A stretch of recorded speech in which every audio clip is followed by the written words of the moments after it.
আব্বা নেন।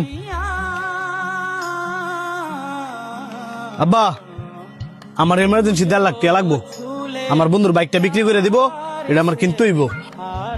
কি কস এই মুহূর্তে আমি 1.5 লাখ টাকা পাবো কই? ইত্যা আমি বুঝি না, টিয়া কই ভাইবা? আমার বাইক লাগবো মানে লাগবোই।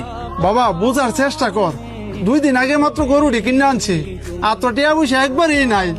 দরকার বললেই গরু বেচে দাও, তারপর আমার এই বাইকটা লাগবোই।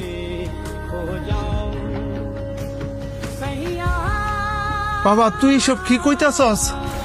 আমি ঠিকই কইতাছি, তুমি না ব্যস্ত তাহলে কও, আমি হাড়ো গিয়ে বেচে টিয়া লই। ভাই ভাই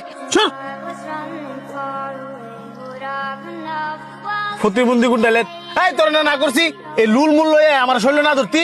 আর তোর বাইকেরা, আমি তোর কোনো বাইটাই না। আর আপনার যেটা কইছি যে মাথা রাখেন,